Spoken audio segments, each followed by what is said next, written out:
एक समय की बात है, एक गांव के बाहर में एक बूढ़ा व्यक्ति बैठा हुआ था। तभी एक घोड़े पे सवार होकर एक आदमी आया और उस बूढ़े आदमी से बोला कि चाचा, इस गांव के लोग कैसे हैं? मैं यहां बसना चाहता हूं। तो चाचा ने उसको बोला कि बेटा ये बताओ कि तुम किस गांव से आए हो। तो वो अपने गांव का नाम बताया। फिर बोला कि उस गांव के लोग कैसे हैं। तो बोला चाचा बहुत बुरे लोग हैं, वहां मैं रहना नहीं चाहता हूं इतने बुरे लोगों के बीच। तो चाचा ने कहा कि बेटा मैं उस गांव के लोगों को जानता हूं, उस गांव से भी ज्यादा बुरे इस गांव में लोग हैं। तुम जिस गांव को छोड़ के आना चाहते हो उससे ज्यादा बुरे लोग इस गांव में।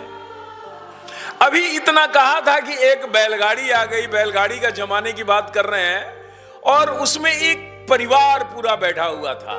तो उस व्यक्ति ने उसी चाचा से पूछा कि आप मुझे बताएं, मैं इस गांव में बसना चाहता हूं, यह गांव कैसा है, यहां के लोग कैसे हैं। फिर वो चाचा का वही जवाब कि आप किस गांव से आए हैं और आपका गांव कैसा है। तो वो बताया व्यक्ति बैलगाड़ी वाला कि मैं इस गांव का हूं और कमाल का मेरा गांव है, बहुत अच्छा गांव है, लेकिन कुछ ऐसी परिस्थितियां हैं जिसके वजह से मैं उस गांव से इस गांव में शिफ्ट होना चाह रहा हूं। चाचा ने कहा कि बेटा उस गांव से लाख गुना अच्छा ये गांव है, मोस्ट वेलकम, एकदम तुम्हारी स्वागत है, तुम आओ और इस गांव में रहो।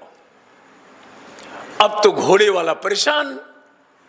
अब वो देखने लगा चाचा का मुंह और वो बोला कि चाचा मुझे बोले कि ये गांव खराब है बहुत ज्यादा, और इनको बोल रहे हैं कि ये गांव कमाल का अच्छा है, इस तरह का जवाब क्यों मुझे दिए। तब चाचा ने कहा कि जिसकी मानसिकता ही खुद खराब हो उसको पूरी दुनिया खराब ही दिखेगा। इसलिए सबसे ज्यादा जरूरी है कि आप खुद अच्छे हो। जब आप खुद अच्छे होंगे तो कोई भी जगह आपको बुरा नहीं लगेगा, शानदार लगेगा। इस कहानी का मैसेज यही था। इसलिए हमारे अंदर जो कमियां हैं उसको दूर करना है। हम अच्छे होंगे तो दुनिया एक शानदार जगह लगेगा, और स्वर्ग यही लगेगा और कहीं नहीं लगेगा।